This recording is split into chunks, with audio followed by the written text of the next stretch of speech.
నమస్కారం అండి. This is hash tag you. Jaganmohan Reddy 7 గంటలు ప్రయాణించెళ్ళి సీదిరి అప్పలరాజును కలిసాడో లేదో కూడా డౌట్ఫుల్లే.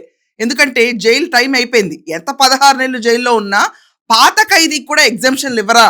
మరీ టూ మచ్ కాకపోతే మాజీని పక్కన పడేయండి. మా మాజీ ముఖ్యమంత్రి విషయం పక్కన పడేసి మా జగన్మోహన్ రెడ్డి 16 నెలలు జైల్లో పాత ఖైదీ. ఒక ఖైదీని కలవడానికి వస్తే మరి ఇలా తోసేస్తారా? ప్రెస్ మీట్ పెట్టాడండి. ప్రెస్ మీట్ పెట్టి ఈ చిన్నపిల్లడు వయసు ఎంత, తెలుసో తెలియకో ఇది యాక్సిడెంట్ చేశాడు, దానికి చంద్రబాబు నాయుడు ఈ కేసులేంటి, కుట్రకోణాలేంటి అని చెప్పి ఈ నిలదీసి ఫైట్ చంద్రబాబు నాయుడు. ఇంతకంటే పెద్ద జోకర్ నేను ఎక్కడా చూడలేదు. నిజంగా ఐఎమ్ ఓపెన్లీ టెలింగ్ దిస్. తెలుసో తెలియక పొరపాటున ఒక యాక్సిడెంట్ని ట్విస్ట్ చేసి కుట్రకోణం చేశారంట చంద్రబాబు నాయుడు గారు. ఇది కాకుండా హత్య చేశాడని అప్పలరాజు కుటుంబాన్ని హెరాస్ చేస్తారు. ఇది ధర్మమా, న్యాయమా, గుండెల మీద చేయేసు చెప్పండి అని చెప్తున్నాడు జగన్మోహన్ రెడ్డి. ఏమండి, ఇక్కడ ఆ ప్రెస్ మీట్లో సీదిరి వైఫ్, సీదిరి 2 పిల్లలు, అతని మొహంలో ఇంత పశ్చాత్తాపం కనిపిస్తే ఒట్టు వాళ్ళ కొడుకు మొహంలో అసలు చాలా వింత వింత కోణాలు వచ్చినాయండి. ఈరోజు యాక్సిడెంట్ ఇంటెన్షనల్గా చేసే కార్యక్రమం కాదంటది. ఒక ఒక గొర్రెల కాపరి 45 సంవత్సరాల వయసు ఉంటాడో లేదో అది కూడా క్లారిటీ ఉండదు. ఈ 50 ఏళ్ల ప్రవృద్ధుడికి, దాటిన 50 ఏళ్ల ప్రవృద్ధుడికి ఆ గొర్రెల కాపరి దానయ్య వయసు ఎంతో కూడా తెలియదు. కానీ వచ్చేస్తాడు చెప్పేయడానికి. జస్ట్ బికాస్ ఈ రోడ్ షో కోసం సీదిరి ఒక బహానా అంతే. వచ్చి ఏం చెప్తాడంటే, ఆ గొర్రెల కాపరి గొర్రెలు కాసుకుంటూ ఉన్న పరిస్థితుల్లో బైక్, ఇక్కడ జగన్మోహన్ రెడ్డి చెప్పిన పడినండి, బైక్లో యాక్సిడెంట్ కాదు, బైక్ మీద యాక్సిడెంట్ అంట. ఏం చెప్తున్నాడో నాకే అర్థం కాదు. బైక్ మీద యాక్సిడెంట్, దాంతో కుట్రకోణం ఎత్తాడు. ఆ మనిషి పరిచయం కూడా లేదు, హీస్ పెడెస్ట్రియన్. జగన్మోహన్ రెడ్డి అంటున్నాడు అసలు ఆ దాని ఎవరో పరిచయం కూడా లేదు, అక్కడ రోడ్డు మీద నడుచుకుంటూ పెడెస్ట్రియన్. అన్ఫార్చునేట్గా ఒక ఘటన, పిల్లోడి కెరియర్ నాశనం చేస్తారా అంటున్నాడు. లైసెన్స్ తీసుకున్న వెంటనే ఎవరన్నా రోడ్డు పైన దున్నుకుంటా వెళ్తాము, యాక్సిడెంట్లు చేస్తాం అన్నప్పుడు కేసులే పడతాయి. అది కాకుండా జరిగిన వెంటనే పప్ప ఐ కిల్డ్ సమ్వన్ అని చెప్పి వెళ్తే పప్ప వచ్చి సీన్ మొత్తం మార్చేస్తే కేసులు కఠినంగా పడతాయి. ఇలాంటి సెక్షన్లు ఏం పడకూడదు. కెరియర్ నాశనం చేస్తారా, గుద్దితే చచ్చిపోయాడు ఆ గొర్రెల కాపరి, దీని కూడా చేయండి, ఇంత పరేషాన్ అవుతున్నారు అన్న రీతిలో జగన్మోహన్ రెడ్డి ప్రెస్ మీట్ ఉంది ఈరోజు. జస్ట్ బికాజ్ అప్పలరాజు వైసీపీ వ్యక్తి కాబట్టి ఈరోజు కేసులు పెట్టారంటండి. ఇది కాకుండా ఒక చిన్నపిల్లాడు యాక్సిడెంట్ చేస్తే దాంట్లో హత్య కుట్రకోణం వెతుకుతారా వదిలేయకుండా అని చెప్పిన వర్డ్స్. ఇంకా అతను ఏమంటాడంటే ఆయనకు ఆశ్చర్యం కలిగించిందంట. ఆశ్చర్యం ఏంటంటే దీన్ని క్లియర్గా ఎల్లో మీడియా యాంగిల్, ఆ ఏ యాంగిల్ ఇస్తుందో అది టీడీపీ సోషల్ మీడియా, ఆ యాంగిల్ అందుకుని పోలీసులందరూ ఇన్వెస్టిగేట్ చేస్తారంట. సో ఈ TV5, ABN, లోకేష్ వీళ్ళందరూ ఒక మాఫియా అంటండి ఆంధ్రప్రదేశ్లో. సో వీళ్ళు ఈ సోషల్ మీడియాలో వచ్చే న్యూస్ బట్టే పోలీసులు ఇన్వెస్టిగేషన్ కూడా నడుపుతున్నారంట. ఇంకా తెలుగు చాలా పండితుడైన మన జగన్మోహన్ రెడ్డి కొత్తగా మాటలు నేర్చుకున్నాడండి. అప్పలరాజు 10వ క్లాస్లో first class student, first class కాదు first rank student. Chandrababu Naidu గారు అతనికి అవార్డు కూడా ఇచ్చాడు. ఏం చేయాలి, అవార్డు ఇస్తే ఇంకా జీవితకాలం మీరందరూ దున్నేయండి, జనాలపైన చంపేయండి అని చెప్పిన అవార్డు అది. ఏదో ఫస్ట్ క్లాస్ వచ్చింది, ఫస్ట్ ర్యాంక్ వచ్చిందని చెప్పి అవార్డు ఇచ్చారు. అయితే లోకేష్ మాదిరి డబ్బులు పెట్టి స్టాన్ఫోర్డ్లో కొనుక్కోలేదంట. నువ్వు కట్టావా ఏంటి ప్రతిసారి ఈ మాట అంటావు, నాకు అర్థం కాదు, నీ క్యూరియాసిటీ అసలు నాకు ఏం అర్థం కాదు. సో ఇక్కడ ఏమంటాడంటేనండి, సొంత కష్టం మీద కష్టపడి చదివి డాక్టరు, దాదాపు పోస్ట్ గ్రాడ్యుయేషన్ చేశాడంటే అప్పలరాజు. సొంత కష్టం మీద కష్టపడటం ఏంటండి బాబు, ఏం చెప్తున్నాడో అర్థం కాదు. ఇలాంటి దిక్కుమాలిన తెలుగు నేను ఇప్పుడే వింటాను. వైసీపీ టికెట్ ఇచ్చిన వెంటనే ఎమ్మెల్యే అయ్యాడంట, తర్వాత మంత్రి అయ్యాడంట. అలాంటి మనిషిని ఫినిష్ చేయటం, ఖతం చేయటం కోసం యాక్సిడెంట్ అనే డ్రామాని క్రియేట్ చేసి అతని పైన వేసి క్యారెక్టర్ అసాసినేషన్ చేస్తున్నారంట. ఇప్పుడు టీడీపీ వాళ్ళందరూ కలిసి కుట్రకోణంగాని ఎవరు సీదిరి అప్పలరాజు గురించి ఇంత డ్రామా పండించారంట. కనీసం చంద్రబాబు నాయుడు ఆలోచనలో కూడా 18 ఏళ్ల పిల్లాడి జీవితం నాశనం అవుతుందని కూడా చంద్రబాబు నాయుడు ఆలోచించట్లేదంట. ఏమంటే యాక్సిడెంట్ చేసి 18 ఏళ్ళే కాదు, ఎవరైనా 18 దాటిన తర్వాత యాక్సిడెంట్ చేస్తే చంద్రబాబు నాయుడు గారు ప్లీజ్ సీదిరి కొడుకు ఒకసారి నేను మెడల్ వేసాను కాబట్టి అర్జెంట్గా పక్కన పెట్టండి అని చెప్పాలా? ఏదో అవుతాడు. CBNకి 80 years వస్తున్నాయి. అన్నం తింటున్నాడో లేకపోతే గడ్డి తింటున్నాడో నేను అడుగుతా ఉన్నాను అని మాట అంటున్నాడు. అసలు నిజంగా సీదిరి అప్పలరాజు వాళ్ళ కుటుంబం అన్నం తింటుందా, గడ్డి తింటుందా? నువ్వు పెట్టే ఈ బోర్డు ప్రెస్ మీటు ఈ సీదిరిని కలవకుండా దానే ఇంట్లో పెట్టాలి. దానే ఇంట్లో పెట్టి నీ దగ్గర ఉన్న కోట్ల డబ్బులోంచి ఒక ₹1 తీసి ఇవ్వాలి. ఎంతసేపు పక్కన ఉన్న సీదిరి పెళ్ళం తలపైన చేయబెట్టి ఎప్పుడు చూసినా ఎడ చేయి పెడతా కూర్చుంటో నాశనం అవుతున్నారు వాళ్ళందరూ. నా చెల్లెలు అప్పలరాజు భార్య అన్ని రకాలుగా తోడుగా ఉంటారు వైఎస్ఆర్సీపీ అని చెప్పి వాళ్ళ తలపైన చేయబెట్టే బదులు నీ జేబుల్లోంచి డబ్బులు తీసి ఆ కుటుంబానికి ఇవ్వాలి.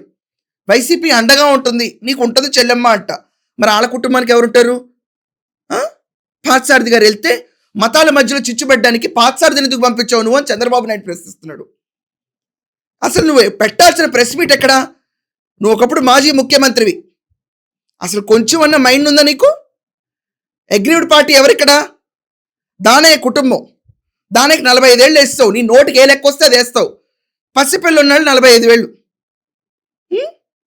నువ్వు చెప్పాలి. జస్ట్ బికాజ్ అది వైసీపీ క్యాండిడేటే కాబట్టి నువ్వు తిరుగుతున్నావు ఈరోజు. ఇది కాకుండా చంద్రబాబు నాయుడు గురించి ఎప్పుడు మాట్లాడినా సీదిరి భార్య పక్కన నుంచి అవును అవును అవును అంట. దేనికి తలకాయ నాకైతే అర్థం కాదు. చంద్రబాబు నాయుడు పేరు తీసిన వెంటనే వాడికి తల స్ప్రింగ్లో తిరిగిపోతుంది. I don't know why. ఇంకోటి ఇంగ్లీష్ తెలుగు మిక్స్ చేసి జగన్మోహన్ రెడ్డి లైన్ అడండి, దిస్ ఇస్ అబ్సల్యూట్లీ రాజకీయాల్లో నీచం స్టేజ్ అంట. దిస్ ఇస్ వాస్తవం అధ్యక్ష అని జగన్మోహన్ రెడ్డి ఎలా కనిపెట్టాడు. దిస్ ఇస్ అబ్సల్యూట్లీ రాజకీయాల్లో నీచం స్టేజ్ అంటండి. టీడీపీ యాక్సిడెంట్ మొత్తం కుటుంబాన్ని అరెస్ట్ చేస్తారా సిబిఐ ఐఎమ్ ఆస్కింగ్ అంట. ఇది కాకుండా ఇచ్చాపురంలో ఎమ్మెల్యే ఇలాగే ఒకసారి అతను కారులో ఉన్నప్పుడు యాక్సిడెంట్ అయింది, మరి అతన్ని ఎందుకు అరెస్ట్ చేయలేదంట. మరి నిన్ను కూడా బొక్కలో వేయాలి లెక్కన. సింగయ్య తల ఎక్కించినప్పుడు నువ్వు బయట ఇలాగే నమస్కారాలు ఎరగబడి పెడతా కూర్చున్నావు. నిన్ను బొక్కలో అయినప్పుడు ఇక్కడ ఇచ్చాపురం ఎమ్మెల్యేని ఎందుకు వేస్తారు కారులో కూర్చున్నాళ్ళని? కేసులు పెడతారు అంతే. నువ్వు వెళ్ళావా బొక్కలోకి? సింగయ్య తల ఎక్కించలేదా నీ డ్రైవరు? నువ్వు అదే కారులో కూర్చోలేదా? నీకో న్యాయం, ఇచ్చాపురం న్యాయంకి ఒక న్యాయమా? కథలు పడకు జగన్మోహన్ రెడ్డి. ఇంకా కొత్త కోణం ఒక స్టోరీ తీసుకొచ్చాడండి జగన్మోహన్ రెడ్డి ఈరోజు. ఏంటంటే యాక్సిడెంట్ జరిగినప్పుడు 108 ఫోన్ చేసింది ఆ సీదిరి కొడుకంట. ఇది కాకుండా సిపిఆర్ అని చెప్పి అన్నాడు. అంత తర్వాత ఏంటి సిపిఆర్ ఫుల్ ఫామ్ ఏంటి అని చెప్పి వెనకమాల అడుగుతాడండి.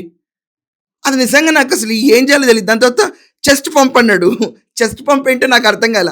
చెస్ట్ పంప్ ఇక్కడ సీదిరి కొడుకి ఏంటంటే వాళ్ళ నాన్న దగ్గర చూసి ఆరాట పడి అప్పటికప్పుడు సిపిఆర్ చేశాడంట దానయ్యకి.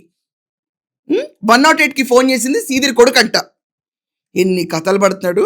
అక్కడ పడేళ్ళిపోతే ఈ సిద్ధు అన్న క్యాండిడేట్ని పెడితే అక్కడ చుట్టుపక్కల ఉన్న వాళ్ళందరూ కొట్టింది ఇతను కాదు కదా, సీదిరి కొడుకు కదా అని చెప్పిన తర్వాత స్టోరీ మొత్తం బయటకు వచ్చింది. దీన్ని తిరగేసి 108కి ఫోన్ చేసిన సీదిరి కొడుకే సిపిఆర్ కూడా వాళ్ళ నాన్న దగ్గర చూసి ఇక్కడ చేస్తాడు, బతికిద్దామని ప్రయత్నించాడు అంట. ఎంత సిగ్గు లేకుండా కథలు అలుగుతారంటే ఈరోజు. గొర్రెల కాపరి మరణిస్తే ఇలాగే అంటాడండి, గొర్రెల కాపరి మరణిస్తే అని పేరు కూడా తీసుకునేంత దమ్ము సత్తా లేదు, మర్యాద కూడా లేదు. గొర్రెల కాపరి మరణిస్తే పార్థసారథిని పంపిస్తావా నువ్వు? యాదవుల కులం మంత్రిని పంపించి ఇక్కడ ర్యాలీలు తీపిస్తావా? గొడవలు పంపించింది దేనికి? ఆమె చంద్రబాబు నాయుడు గారు పంపించాల. వాళ్ళే వెళ్ళి డబ్బులు ఇచ్చారు. నీ పార్టీ వాళ్ళు ఏం చేయలేపారో అది చేశారు. సో మనసుంటే చంద్రబాబుకి మనసుంటే వీళ్ళతో వాళ్ళతో కూర్చోబెట్టి ఇంత ఇస్తాం లేకపోతే ఇంకొంచెం ఎక్కువ ఇస్తామని భరోసా ఇప్పించాలంట. వాళ్ళకి జరిగే మంచిదంట. ఎంత ఈజీగా చెప్పేశాడండి. డబ్బులతో కొనేయచ్చు. అదర్ సైడ్ పార్టీని కూర్చోబెట్టాలంట. కూర్చోబెట్టి 1,00,000 కాదు 3 లక్షలు ఇస్తాం అని చెప్పి ఒప్పించాలంట ఇద్దరిని కూర్చోబెట్టి. సీదిరి అప్పలరాజు ఇవ్వడానికి కూడా రెడీ అయిపోయాడంట. ఏమిచ్చాడు? వాళ్ళు అవ్వ చెప్పింది కదా, 1,00,000 ఇచ్చి ఇంటికి పని మనుషులలో పంపించమని చెప్పాడు. క్యారెక్టర్లెస్ ఫెలో అనకూడదు కానీ ఇలా తయారయ్యారు ప్రతి ఒక్కళ్ళు. సిబిఎన్ నువ్వు మనిషివా రాక్షసుడివా అని చెప్పి కూడా అంటాడండి. మనిషి అనేవాడికి మనసు ఉండాలి. దిస్ ఇస్ బియాండ్ రిపేర్ అంట చంద్రబాబు నాయుడు. సో అప్పలరాజు కూడా త్వరగా ఎందుకంటాడో 3 సార్లు నాకు తెలియదు. త్వరగా బయటకు వచ్చేస్తాడంట. అప్పలరాజు కూడా ఖచ్చితంగా త్వరగానే బయటకు వస్తాడు. ఎందుకంటే న్యాయస్థానాలు ఇంకా బ్రతికే ఉన్నాయి. వచ్చి చంద్రబాబు నాయుడు దుష్ట పరిపాలనని ఎదిరించి ప్రశ్నిస్తాడంట. దాని పక్కన వాళ్ళ భార్య వచ్చి అవునవును వస్తాడు అని తలూపింది. ఇమీడియట్ గా జగన్మోహన్ రెడ్డి మళ్ళీ బీసీలకి ఇది చేయలేదు అది చేయలేదు అని చెప్పే యాగి సోదంతా చెప్పి ప్రెస్ వాళ్ళు ప్రశ్న అడుగుతుంటే తప్పించుకుని పారిపోయాడు. ఇదండి ఉపోద్ఘాతం ఈరోజు ప్రెస్ మీట్ది. చేయండి. జగన్మోహన్ రెడ్డి దృష్టిలో ఏంటంటే ఎవరు పడితే వాళ్ళని యాక్సిడెంట్లు చేసేసి బేరసారాలు కుదిరిచేయాలి. అప్పుడే మనసున్న మనిషి కింద ఉంటారు ఎవరన్నా. ఇది కాకుండా 18 ఏళ్ళు 20 ఏళ్ళు 30 ఏళ్ళు 40 ఏళ్ళు 50 ఏళ్ళు గడేకారులందరినీ చిన్నపిల్లల కోతాలను వేసేయాలి. అవినాష్, ఈరోజు సీదిరి అప్పలరాజు కొడుకు, ఇలాంటి గడేకారులందరినీ చిన్నపిల్లడి కోటలో వేసి వాళ్ళు చంపుకుంటా పోయినా కూడా వదిలేయాలి. చెప్పండి మీ ఒపీనియన్ ఏంటో దీనిపైన. నాకైతే ఓపిక చచ్చిపోయింది ప్రెస్ మీట్ తర్వాత. That's all for now. Thank you.